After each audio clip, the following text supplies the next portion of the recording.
Isang pari na Katoliko nagsasabi na ang haligi at pundasyon daw sa katotohanan ay ang simbahan na Katoliko. Dili ang Biblia may pillar and foundation of truth, ha? Bay, paminaw ma? Dili ang Biblia may foundation, pillar and foundation of truth. Ang pahayag sa pari na ito ay isang malaking kamalian. Ang narinig niyo ay isang pastor ng born again na nambubudol na naman gamit ang kasulatan. Mali daw na ang tunay na iglesia ay siyang saligan ng katotohanan. Dahil para sa kanilang Bible alone, remember, even the word Bible alone does not found in the Bible itself. At alam niyo mga kapatid, sa mga nagsusulputang sikta, kung tanungin natin sila, alin ang nauna? Biblia o iglesia? Bay, karamihan sa kanila, halos lahat sa kanila na walang sariling Biblia, sasabihin nila, of course, Biblia ang nauna. Huli na ang iglesia. Huwag magpabudol.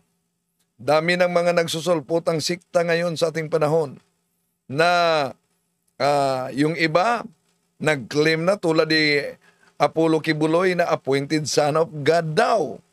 Yung iba nag-claim na sila'y propeta tulad ni Ellen Goldwhite na founder ng Seventh-day Adventist.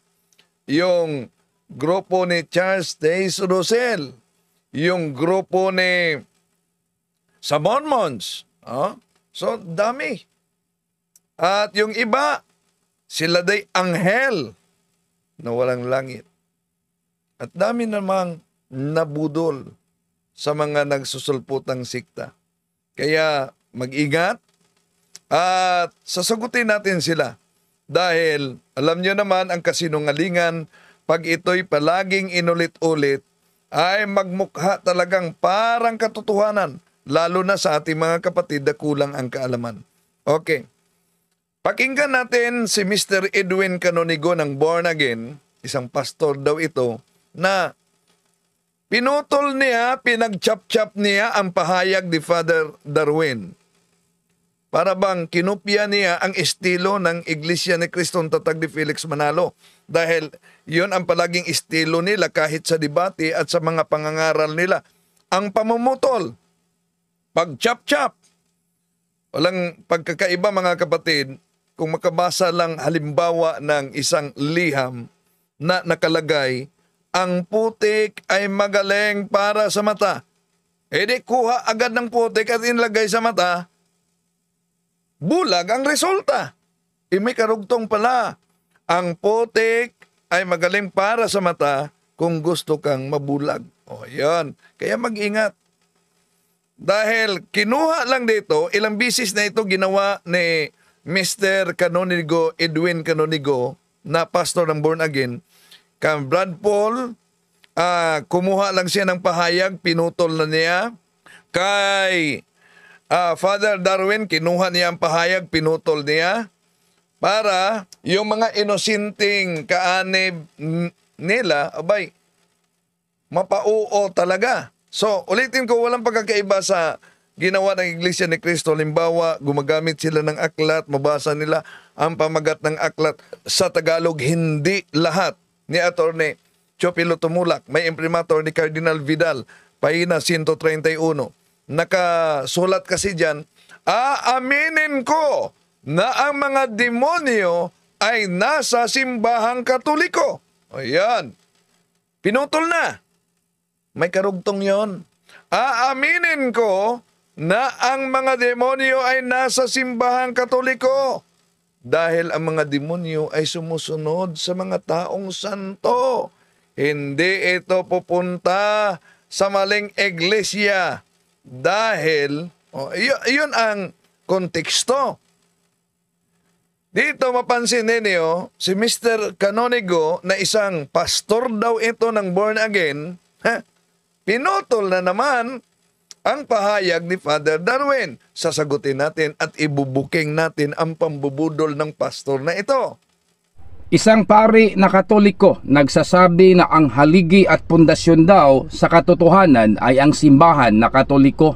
Si Father Darwin na nagsasabi na ang fundasyon, haligi at suhay ng katotohanan ay ang simbahang Katoliko. Of course, tutol ang mga walang Biblia, namimili lang at nakibasa. Tutol na tutol sila dahil nangungupya naman sila ng doktrina mula pa ni Martin Luther na sola scriptura, yung 5 alons na nauna nating tinalakay, sola scriptura meaning the Bible alone. Pero ang tanong, argumentum contra factum non valid, an argument which is contrary to the fact cannot be accepted. Bakit? Pag sinasabing Bible alone, mabasa ba yan sa Biblia ang salitang Bible alone? Di, yun lang na doktrina nila na dapat na sa Biblia, abay supalpal na sila sa sarili nilang doktrina. Okay, pakinggan natin si Mr. Canonigo. Para malaman natin kung totoo ang kanyang sinabi, babasahin natin ang Biblia, mga kaibigan. Pero bago ang lahat... So, babasahin daw niya ang Biblia, pero bago ang lahat, pakinggan muna natin ang pamumutol niya sa pahayag ni Father Darwin. Kapatid, pakinggan muna natin ang kaniyang mga pahayag. Please watch. Maraming makasalanan sa simbahang Katoliko, totoo hindi. Maraming sugarol, totoo hindi. Maraming walang direksyon sa buhay, totoo hindi. Pero sa ibang sikta, mababait sila. Dili Ayan, pinutol ito ni Mr. Canonigo. Mahiya naman tayo, Mr. Canonigo, para lang makabudol ng mga inosente. Yung sabi ni Father Darwin na maraming mga Katoliko na makasalanan, totoo. Dahil mula pa sa simula, ang iglesyang tatag ng ating Panginoon Jesucristo ay parang ospital ito. Kaya nga, kung tingnan natin mula pa sa lumang tipan, anong mabasa natin? Jeremiah chapter 51 verse 5, basa-basa naman, Pastor Canonigo ha, pag may time. Sapagkat ako ang Panginoong Diyos na makapangyarihan, ang banal na Diyos ng Israel, at hindi itatakwil ang Israel at Huda kahit na puno ng kasamaan ang lupain nila. Ano daw? Ang Israel at Huda puno ang kasamaan, ngunit hindi ito tatalikuran ng Diyos. Itong fallacy ng mga pastor na para mahikayat ka sa kanilang man-made na sikta na maraming mga makasalanan sa simbahang Katoliko, maraming mga lasinggero, kung tingnan mo ang kulungan Katoliko ang mas marami. Pero, napansin nyo ba? Ni isa sa kanila mga kapatid, tera ng tera, ang kanilang tinitira mula sa doktrina, mga kaanib sa simbahang Katoliko at hanggang sa Papa lamang. Di nyo marinig sa mga pastor na ito na tinitira nila yung nagtatag ng simbahang Katoliko. Bakit kaya? Di nila tinitira yung nagtatag sa simbahang Katoliko. Natural.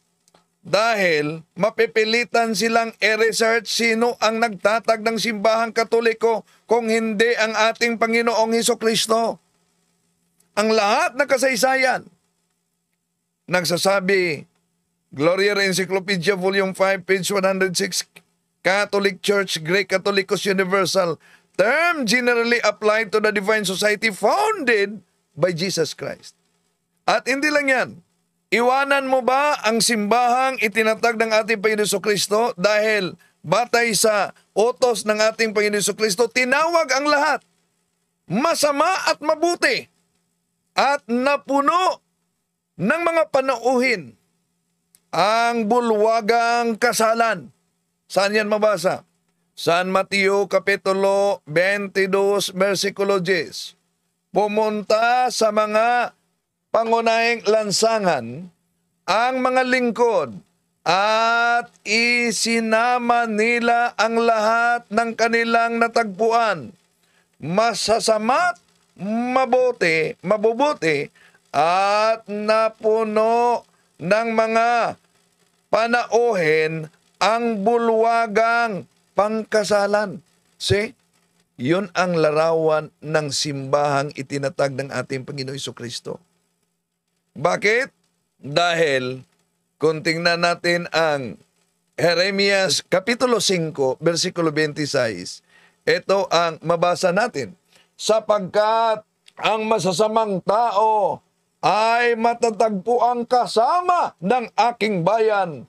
Sila'y nagbabantay na gaya ng pagbabantay ng mga mamimitag. Sila'y naglalagay ng zelo. Sila'y manghuhuli ng mga tao.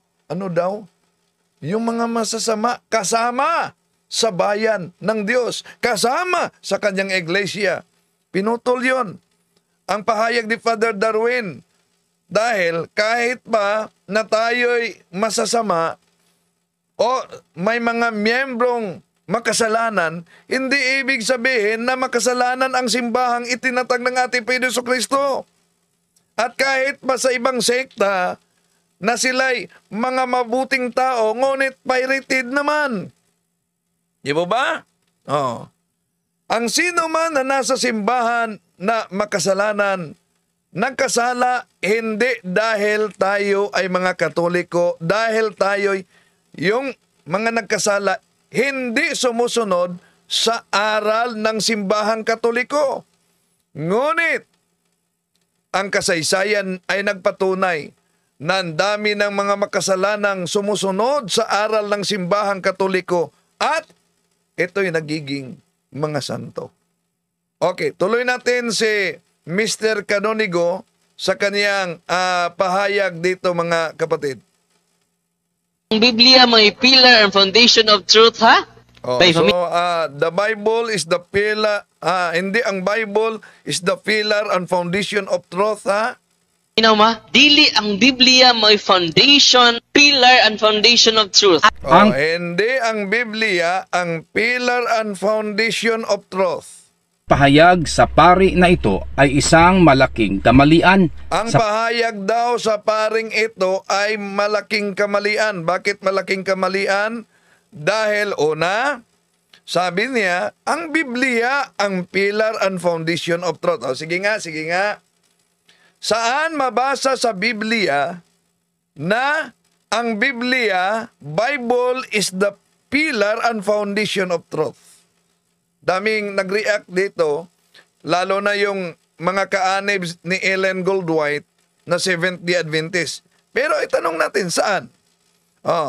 Ituloy natin si Mr. Canonigo muna. Pagkat ang salita ng Diyos sa Biblia ay siyang gabay sa bawat isa sa atin para wala naman tayong tutol, Mr. Canonigo, na ang salita ng Biblia ay siyang gabay. Pero ang subject matter kasing tinatalakay ni Father Darwin, foundation, pillar and foundation of truth. Di ba gusto niya letra por letra? Pero alam niyo ba na sa salin ng protestante, yung tinatawag na paraphrase on the New Testament, ang tinatawag na Christian Church, alam niyo ba, di born again. Nagsimula 1902 ni Charles Parham. Kundi, ayon sa Romans chapter 11 verse 12, ito ang mabasa natin sa paraphrase on the New Testament. If the Gentiles have been so great gainers by occasion of the sin and fall of the Jews, how much more when they shall become Christians will they add to the glory and greatness of the Catholic Christian Church. Ito'y salin ng anti-Catholic.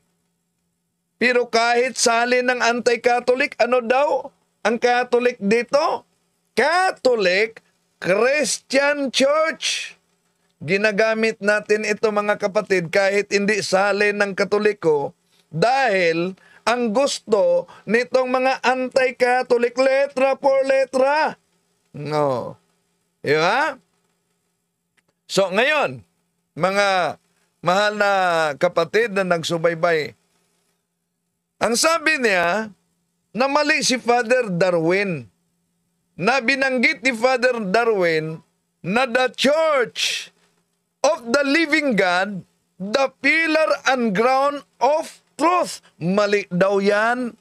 O sige, gamitan natin si Mr. Canonigo at iba pa mga anti-Catholic ng Bible kung mali ba. Gamitin natin ang King James Version. Dahil yun ang paborito niya. Hindi naman ito sarili nilang Bible. Official ito na Bible ng Anglican Church. Dahil itong mga tatag na sikta gaya ni Apollo Kibuloy, wala itong sariling Biblia. Namimili lang at nakibasa. Iglesia ni Cristo, Church of Christ ni Alexander Campbell, Seventh-day Adventist, walang sariling Biblia. Namimili lang. O sige, pero paborito nila King James Version. Ano mabasa natin sa Biblia? Kung sabihin nila na dapat mabasa sa Biblia at mali ang sabi ni Father Darwin na the Church of the Living God, the pillar and the ground of the truth. Mali daw yan.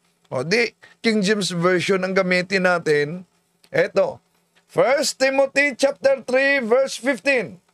But if I tarry long, that thou mayest know how thou oughtest to behave thyself in the house of God, which is the church of the living God, the pillar and ground of the truth. Nako, dito pa lang, butata na ang nag-claim ng sola escritura o Bible alone.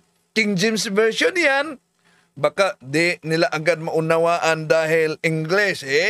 Lipat tayo sa ang Biblia na Tagalog sa King James Version. Ito, mabasa natin. Sa 1 Timoteo Kapitulo 3, versikulo 15.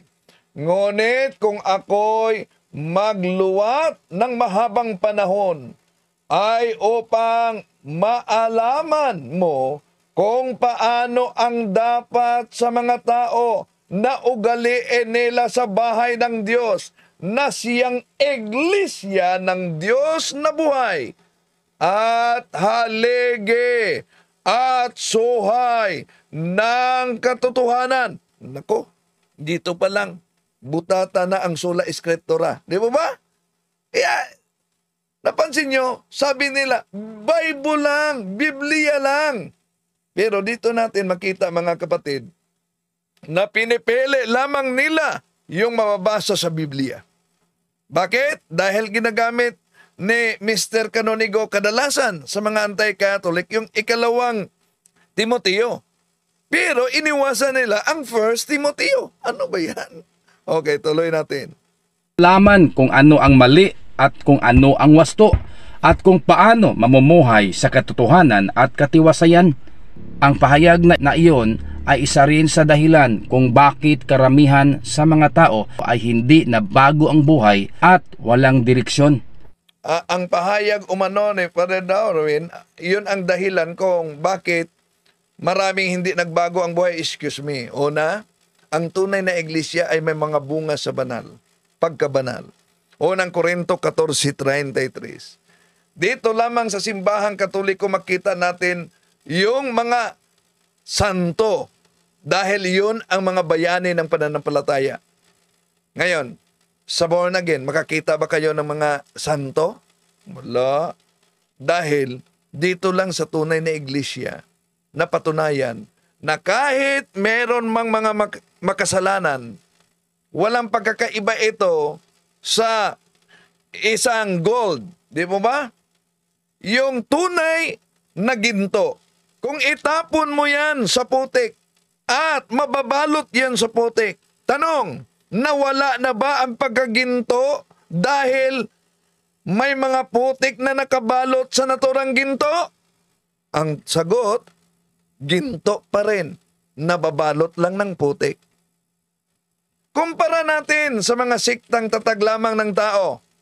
Bato, pilit nilang kinukulayang ginto. kumikintab na parang ginto. Dahil po ba kumikintab parang ginto? Dahil ang bato ay kinukulayan upang maging ginto, nagiging ginto na ba ang bato? Hindi. Kaya, kahit pa ubusin mo ang pag-memorize ng New Testament at Old Testament, kung mananatili ka sa sikta na born again, sa sikta na Seventh-day Adventist, sa sikta na tatag ng tao, di pa rin magbabago ang katotohanan na ang inaniban mo ay pirated na iglesia. Iglesyang hindi tatag ng ating Panginoon Jesucristo. Okay, tuloy natin si Mr. Canonigo. Kaibigan, babasahin natin ang salita ng Diyos na nakasulat sa Biblia. Salmo 119, versikulo 105. Ang iyong salita ay siyang ilaw at liwanag sa aking dadaanan. Ayan, ginagamit niya para pasinungalingan ang kay Father Darwin na pahayag na hindi naman yon magiba dahil supported sa Biblia na iniwasan lang nila. Anong talata ang ginagamit niya? Ang Awit Kapitulo 119, versikulo 105. Anong nakasulat? Ang imong pulong, O Diyos, maoy suga og kahayag sa akong agianan. Wala tayong tutol dyan. Pero ang tanong, di po ba sola eskriptura kayo? Iyon po bang Awit Kapitulo 119, versikulo 105? Yun po ba ang batayan para sabihin ang Biblia ay pillar and foundation of truth? Nandyan ba sa naturang talata? Wala. Kundi, ang paggamit mo sa nakasulat at ang pagbasa mo tama, ang interpretasyon ang mali. Pastor ka naman. Okay, tuloy natin. 105. Ang iyong salita ay siyang ilaw at liwanag sa aking dadaanan. Salmo 119, versikulo 11. Tingnan natin ang mga talata na ginamit niya. Salmo 119:11. Ano nakasulat? Ang banal mong salita sa puso ko'y iingatan upang hindi ako magkakasala laban sa iyo kailanman. So eto, gamit niya. Wala tayong tutol diyan. Pero, ang tinutulan natin, yung sinabi nila, mali si Father Darwin na naghayag na ang iglesia ng Diyos na buhay ay haligi at suhay ng katotohanan. Paano nila pasinungalingan na kahit sa King James Version ang Biblia, mabasa yan. Ngunit kung ako'y magluwat ng mahabang panahon, ay upang maalaman mo kung paano ang dapat sa mga tao na ugaliin sila sa bahay ng Diyos, na siyang iglesia ng buhay na Diyos at haligi at suhay ng katotohanan. Yun ang pinabulaanan ni Mr. Canonigo at sa iba pa mga pastor na sulpot na sikta, mga kapatid, na mali daw si Father Darwin kahit nabasa sa Bibliang iniwasan nila. Wala tayong tutol sa ginamit niyang talata. Ang banal mong salita sa puso ko'y iingatan upang hindi ako magkasala laban sa iyo kailanman. Tanong, nandyan ba? Mabasa ba yung sinasabing ang Biblia, ang pillar at foundation of truth? Wala naman. Isip-isip naman pag may time. Ang problema lang kasi, kahit gamitan natin ng common sense, ang common sense ay hindi common sa bawat isa. Okay. Meron pa mga kapatid, mga kaibigan. Meron sa pa daw. Ito. Ginamit niya ang 2 Timoteo Kapitulo 3, versikulo 15-17. Wala tayong tutol diyan. Pero ang tanong, bakit di nyo binasa yung 1 Timoteo Kapitulo 3, versikulo 16? Okay. Tuloy natin, ha? 2 Timoteo Kapitulo 3, versikulo 15 hanggang 17. Mula pa sa pagbabata, alam mo na ang banal na kasulatan na may kapangyarihang magbigay sa iyo ng karunungan tungo sa kaligtasan sa pamamagitan ng pananampalataya kay Kristo Jesus. Ang lahat na kasulatan ay kinasihan ng Diyos at kapakipakinabang sa pagtuturo ng katotohanan, sa pagsaway sa kamalian, sa pagtuwid sa likong gawain, at sa pagsasanay para sa matuwid na pamumuhay, upang ang lingkod ng Diyos ay maging ganap at handa sa lahat ng mabubuting gawain. Oh, yan ang ginagamit niya na talata. Bakit? Nandun ba sa naturang talata na the Bible is the pillar and foundation of truth? Magagamit sa pangangaral. Yung tunay na mangangaral. Pero sino pa? Sino ba ang foundation at yung tinatawag haligi at suhay ng katotohanan? Balik natin. Nakatabi lang talata. Yeah. Unang Timoteo Kapitulo 3, versikulo 16. Ngunit kung ako'y magluwat ng mahabang panahon, ay upang maalaman mo kung paano ang dapat sa mga tao na ugaliin nila sa bahay ng Diyos, na siyang iglesia ng Diyos na buhay at haligi at suhay ng katotohanan. Yun, nagiba ba yan ng mga anti-Catholic? Wala. Gumagamit lang ng talata, tama naman ang ginagamit sa talata, mali lang ang kanilang unawa. Tuloy natin. Ulitin ko mga kaibigan, ang sinasabi sa pari na ito ay isang malaking salungat sa salita ng Diyos. Ano? Malaki daw salungat sa salita ng Diyos? Nang sinabi ni Father Darwin na the church is the pillar and foundation of the truth. Abay, basa-basa naman, Pastor Canonigo, pag may time ka ha? Balikan natin ang King James Version. Eto, 1 Timothy chapter 3 verse 15. Wala bang mabasa diyan? Na the house of God, which is the church of the living God, the pillar and ground of the truth. Paano naging mali si Father Darwin kung ang kanilang batayan, Bible alone? Nasa Biblia yun. Halimbawa, ang Biblia, yung language ng ating Panginoong Hesus, Aramaic yun. Nang nagsalita siya na kanyang itatatag ang kanyang iglesia, Aramaic language yun. Sabi niya ni San Pedro, apena amarnalak dato kepa weladi kepa ebnilite. Nang isulat yan ni San Mateo, sinulat yan sa Greek. Kago disoy liguhoti so iye Petros kay epitaw te Petra oy kudomisomonte ecclesia. At nang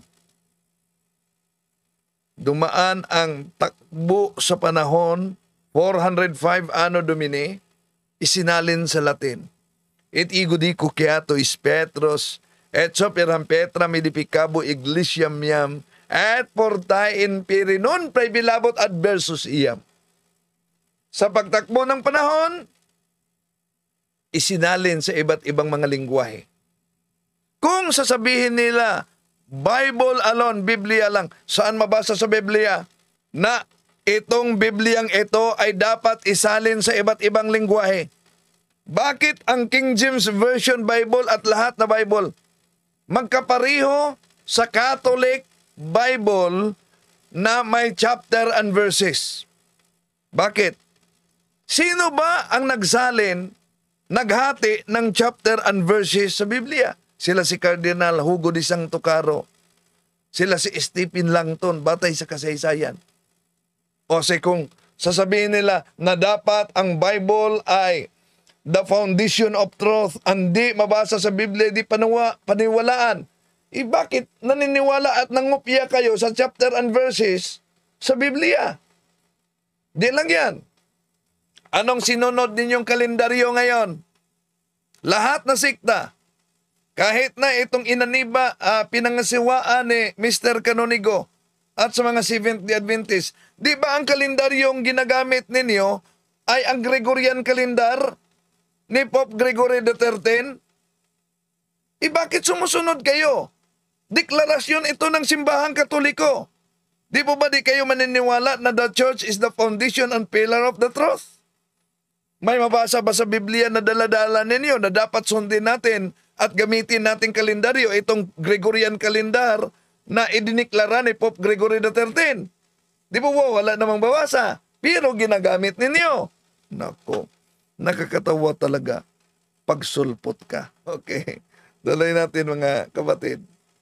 Ito ay isang malaking kamalian. Sinasabi pa sa paring na ito na ang haligi at pundasyon sa katotohanan ay ang simbahang Romano Katoliko. Maling-mali na naman mga kaibigan, mga kapatid. Na mga igsuo na tong mga pastor. Maling-mali na naman umano ang pahayag na ang pundasyon ay ang Romano Katoliko. Wala namang ibang iglesyang itinatag ng ating Panginoon Jesucristo, kundi pinatunayan sa Biblia at sa kasaysayan. Sa Roma Kapitulo 1, versikulo 7 at 8, sabi ni San Pablo, Hepestes humon katangelitay en hulo tukos mo. Na ang pananampalataya ninyo dyan sa Roma ay lumalaganap sa buong mundo. Sino magkatuparan dyan? Roma Kapitulo 16, versikulo 23, Kaios hospes meus et universa ecclesia. Universal Church. Ano ba yung Universal Church? Glorian Encyclopedia Volume 5, page 106. Catholic Church, Greek Catholicos Universal. Term generally applied to the Divine Society founded by Jesus Christ. Kaya, ang Catholic Church, batay sa salin ng Protestante na paraphrase on the New Testament, ito ang mabasa natin sa Romans chapter 11 verse 12, if the Gentiles have been so great gainers by occasion of the sin and fall of the Jews, how much more when they shall become Christians will they add to the glory and greatness of the Catholic Christian Church. So, Catholic Christian Church pala. Tuloy natin si Mr. Canonigo. Tinoo dili. Di mi mo to kiwa sa Biblia. Kana nga katarungan, hungaw na. Kay mingon na mga igsuo na tong mga pastor. Di mi mo to kiwa sa Biblia. Kita mo sa plaza? Wa sa Biblia, di mi mo to. Kana nga katarungan, hungaw na. Kay ang Biblia dili mo pillar and foundation of truth. Amen. Kinsay pillar and foundation of truth? Ang tinuod nga simbahan, way lain ang Iglesia Katolika Apostolika Romana. Amen? Ang right question sa mga tao nga nasa kamaturan mo ni, unsay gitudlo sa simbahan, dili unsay mabasa sa Biblia. Yan naman, the church is the pillar and the foundation of truth. Amen? Asa mabasa? 1 Timoteo 3:15. Maling-mali na naman mga kaibigan, sapagkat ang bersikulo na kanyang binabanggit sa unang Timoteo, Kapitulo 3, versikulo 15, hindi mababasa kailanman na si San Pablo ay nagsasabi kay Timoteo na ang haligi at pundasyon sa katotohanan ay simbahang Katoliko. Hinding-hindi mababasa kailanman na si San Pablo ay nagsasabi kay Timoteo na ang haligi at pundasyon sa katotohanan ay ang simbahang Romano Katoliko. Yan. Ang gusto niya, letra por letra, kasi ang gusto niya, mga kapatid. Pero balikan natin. Una, gamitin natin ang letra por letrang mabasa na Romans chapter 11 verse 12. Itong tinatawag na the greatness of the Catholic Christian Church ay dumugtong sa unang Timoteo, Kapitulo 3, versikulo 15, mga kapatid, 16. Ano yan? Yon ang mabasa natin, o gamitin natin ang Tagalog. ang Tagalog, ang tunay na iglesia ng Diyos. No? Ito ang mabasa natin sa 1 Timoteo Kapitulo 3, versikulo 15. Ngunit, kung ako'y magluluwat ng mahabang panahon, ay upang maalaman mo kung paano ang dapat sa mga tao na ugaliin nila sa bahay ng Diyos na siyang iglesia ng Diyos na buhay at haligi at suhay ng katotohanan. Ngayon, sabi niya, mali daw na ang iglesia ay haligi at suhay ng katotohanan. Mabasa natin sa naturang talata, pero di yan matanggap sa gaya nila na tatag lamang ng tao. Di yan nila matanggap. O sige, ngayon, dahil mabasa natin sa talata ng 1 Timoteo Kapitulo 3, versikulo 16, na ang iglesia ng Diyos ay siyang haligi at suhay ng katotohanan. Sino itong iglesia ng Diyos na ito natatag ng ating Panginoon Jesucristo? Ang born again ba? O sige, kung kayong born again, ang tunay na iglesia ng Diyos natatag ng ating Panginoon Jesucristo ay may ituring na there must be unbroken line of succession.